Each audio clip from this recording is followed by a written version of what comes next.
Divino Pai eterno, o seu mundo veio e formou,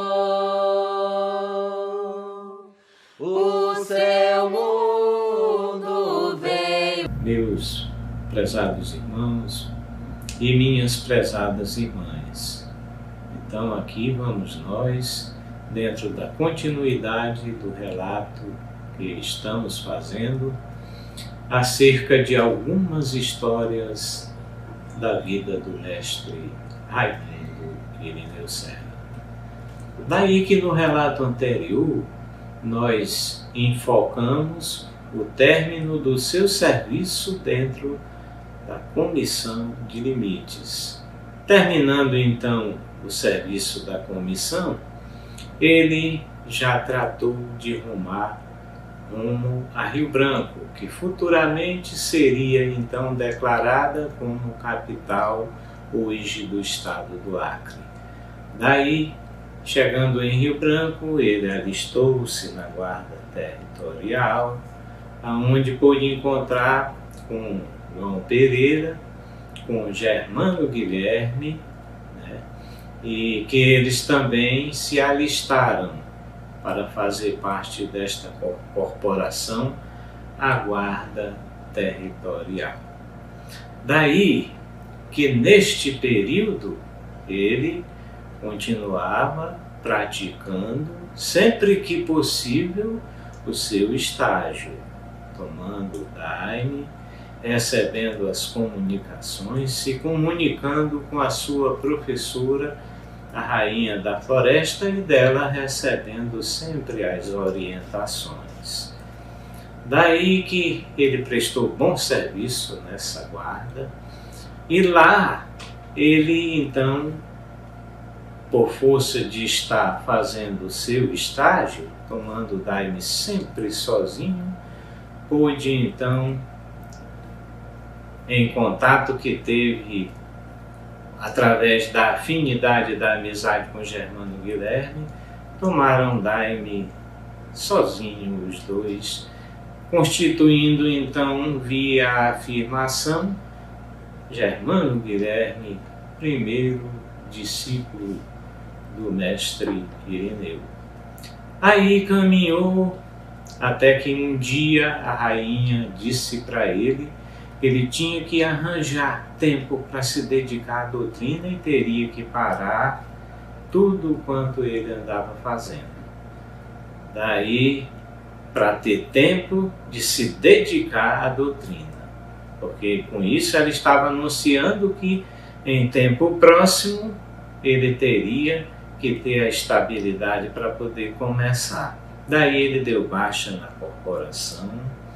Logo mais ele adquiriu para sua companhia um ser, que foi a Dona Francisca, juntou-se com ela e daí então foram tentar conseguir arranjar uma terra.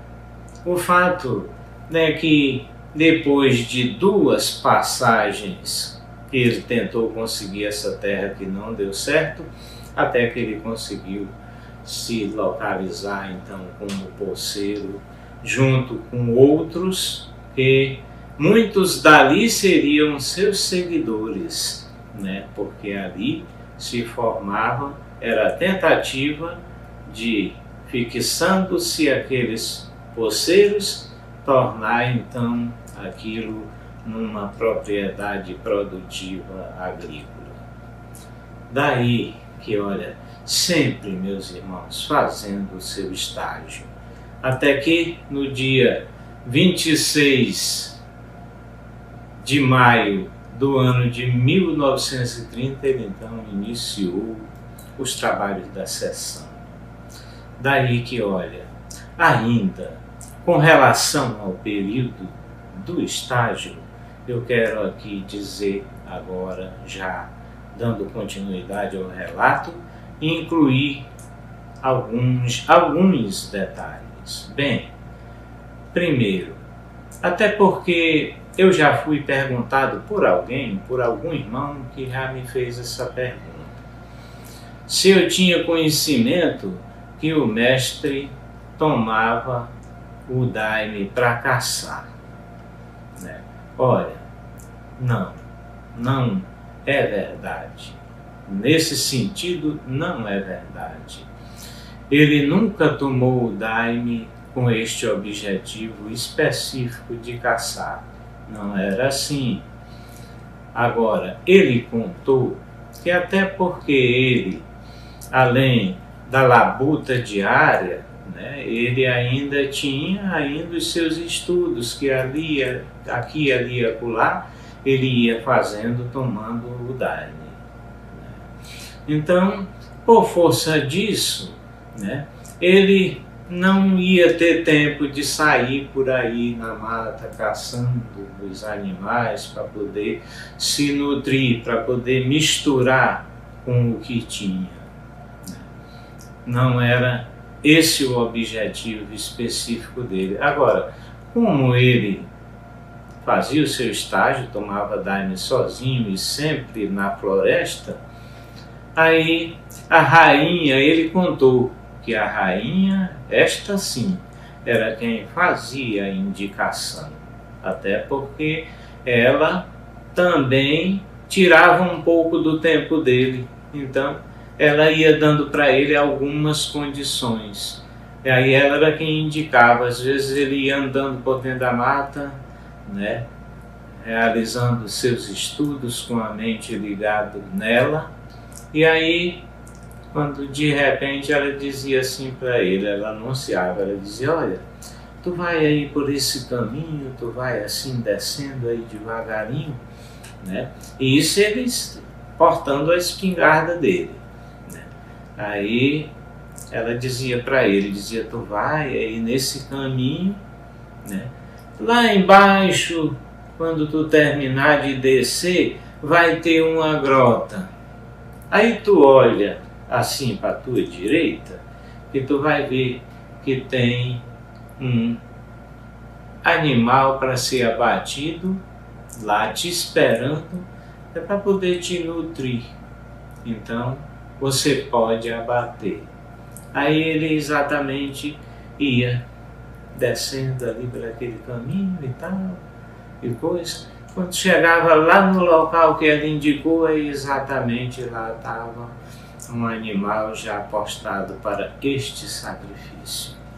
Daí que isso aconteceu, mas assim, ele nunca tomou foi o daime com um objetivo assim específico de dizer: eu vou tomar, descobrir onde é que estão as caças, aí eu vou abater. Não era assim. Aconteceu e ele contou, mas dessa maneira.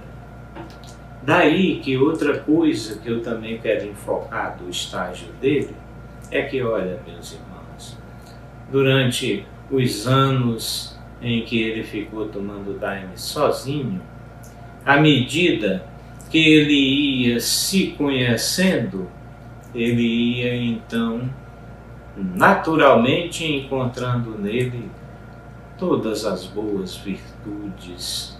Aí então ele teve a oportunidade de ir se aprimorando as suas virtudes, constituindo a sua personalidade. Até porque lá na frente, para quando chegasse o momento que ele seria ordenado para começar então os seus trabalhos, ele já fosse o espelho, aquele que não tão somente iria ensinar, mas espelhar os seus próprios ensinos. Daí então ele foi se formando para quando pudesse chegar a este momento, conhecendo ele melhor suas boas virtudes, pudesse então colocá-las em prática dentro do processo do relacionamento. Daí eu digo a vocês, lá no círculo de regeneração e fé, quando ele tentou, junto com os irmãos Costa, abrirem um ponto, para poder iniciar alguma coisa, ele não tinha a capacidade que ele teve quando chegou para se apresentar em Rio Branco, porque ele já trazia consigo toda uma formação adquirida através do seu estudo com a bebida e através da instrução que sempre lhe é dada pela rainha da floresta. Daí, olha, meus irmãos, conforme disse, dia 26 de maio de 1930 ele iniciou. E aí ele foi fazendo os trabalhos dele, né, todos com muita simplicidade. No começo não tinha nada, era só tomar daime e concentrar. Aí ele ia ali fazendo os seus trabalhos, ia recebendo, né, devagarinho, chegando os seus seguidores.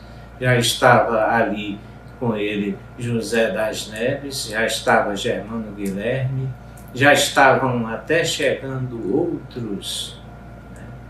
Logo mais chegaria João Pereira, logo mais chegaria Maria Damião. Olha, todos doentes, todos chegaram por motivo de doença.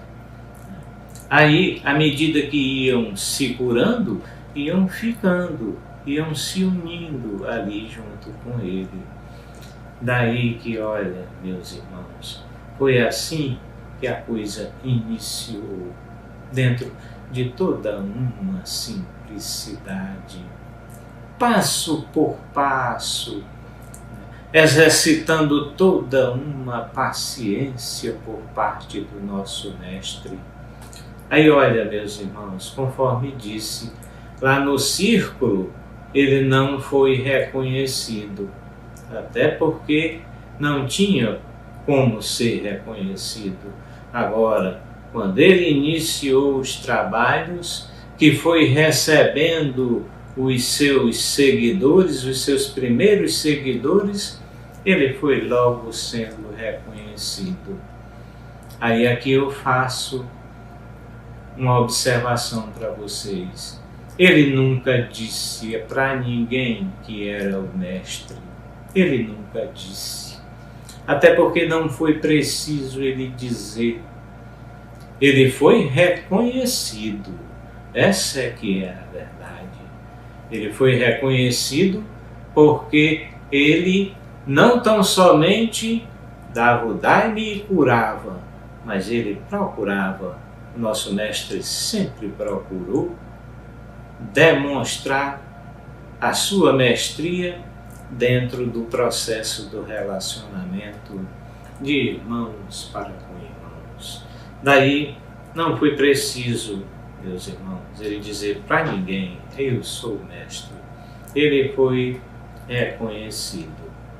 Daí que a coisa foi assim, funcionando. Aos sábados e mais precisamente às quartas-feiras, quando eram realizados os trabalhos de cura, ali dentro da simplicidade, ele que tinha recebido alguns chamados e durante o período em que esteve fazendo o seu estudo, ele ali se apropriava em determinadas circunstâncias para poder chamar a força da cura. E assim, devagarinho foi levando os trabalhos sempre, quase todos em concentração silenciosa. Digo quase todos porque às vezes ele executava algumas chamadas de forma sutil que muitas vezes nem todos percebiam, mas alguns que se encontravam ali mediante o padrão assistiam como era que ele assim procedia. Daí, assim, ele foi levando, devagarinho, até que um dia a rainha chegou para ele dentro do trabalho e disse para ele assim, disse, olha, daqui para frente as coisas vão modificar. daqui para frente eu vou te ensinar assim uns hinos, uns cânticos para você cantar, para você aprender, cantar para a sua gente também aprender. Aí o diálogo, naquele diálogo dela, sabe, nobre, mas ao mesmo tempo simples, ela até disse assim para ele, porque ele relatou. Ela disse para ele assim, ela disse, eu vou te ensinar aí uns hinos para você cantar, para você aprender e ensinar para os irmãos, até para não ficar cantando aí qualquer coisa do mundo. Aí foi quando ele, dentro desse trabalho, ele fez a seguinte afirmação. Ele disse, olha minha mãe, como é que isso é possível? Eu nunca cantei nada. Ela disse, não, você canta sim, você canta. Aí ele disse, olha, eu nunca cantei nada, eu acho que eu nem tenho voz para cantar. Aí ela disse para ele, tornou a insistir e dizer, você canta sim, você canta. Vá, cante, abra somente a boca. Aí, dentro do trabalho, ele fez o gesto, abrindo então a boca. Aí ele disse que quando foi abrindo, já foi cantando. Deus te salve, ô lua branca, a luz tão prateada,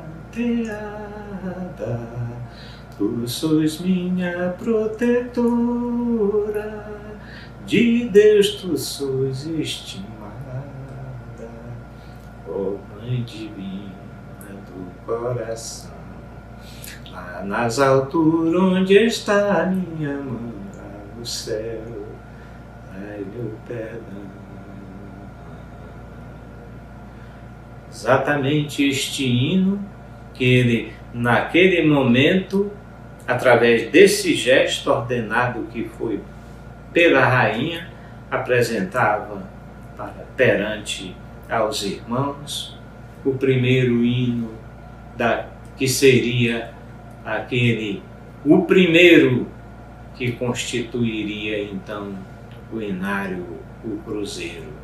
Aí ele apresentou dentro daquele trabalho, dentro desta condição, este hino em alusão à lua, exatamente aquela que veio e se manifestou trazendo a rainha para entregar essa doutrina para ele.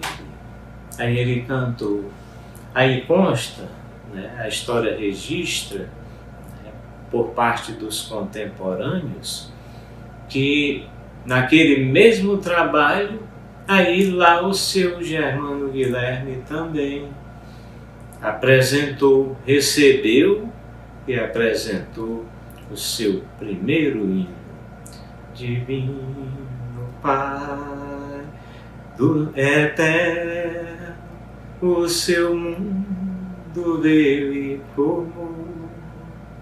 Aí, assim foi que foi promovido, não tão somente para o mestre, mas para aqueles que com o dom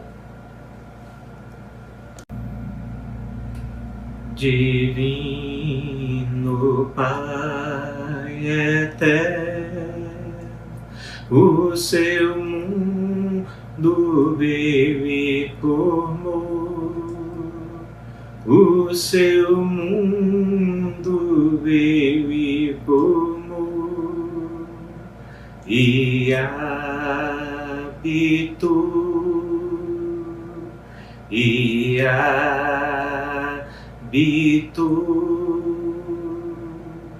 Então, assim foi que chegaram os dois primeiros hinos da nossa doutrina. Daí, olha, meus irmãos, a história registra que no ano de 1931 chegou João Pereira. No final do 31 para o 32 chegou Maria Damião. Aí estes dois também manifestaram o dom de receber os seus hinos. Logo que adentraram, pouco espaço de tempo já foram recebendo também os seus hinos. Daí que no ano de 1935, a rainha então ordenou que reunissem e fizessem então o primeiro festejo da doutrina. E assim, no dia 23 de junho do ano de 1935, da véspera para o dia de São João, foi então comemorado o primeiro festejo da doutrina, realizado com 9 hinos. O mestre, nesta oportunidade, já tinha 5 hinos, só que o quinto é o da refeição, não é da linha de inário, então só tinha à disposição 4 hinos. Mas o senhor Germano Guilherme tinha 2. João Pereira, naquela oportunidade, tinha 2 e Maria Damião tinha 1. E assim deu então 9 hinos juntando tudo. Aí se reuniram. Neste tempo não tinha farda, né? Procuraram assim utilizar roupas brancas ou possivelmente mais claras. Daí que este festejo foi realizado inclusive na casa da Maria Damião. Até porque a casa do mestre era uma casinha pequena e até então ele fazia na salinha dele. Mas para esse festejo tinha que ter um espaço maior. Aí foi quando a Maria Damião cedeu a casa dela, até porque a casa dela era uma casa varandada, tinha uma varanda, né? Então tinha mais possibilidade. Daí que o festejo do dia 23 de junho de 1935, o festejo de São João, realizado na casa da Maria Damião, todos sentados, até porque não tinha bailado. Cada hino foi repetido 3 vezes. Aí eles iam cantando cada hino 3 vezes. Quando terminava de cantar os 9, voltava novamente para o início. E assim eles foram fazendo. O mestre, ele tinha ordenado da seguinte maneira: enquanto se preparavam para fazer o festejo, ele pediu que os homens fizessem uma fogueira e pediu que as mulheres preparassem uma ceia com base exatamente nos frutos da safra. Aí ele pediu que elas procurassem então fazer essa ceia enquanto os homens trabalhariam numa fogueira.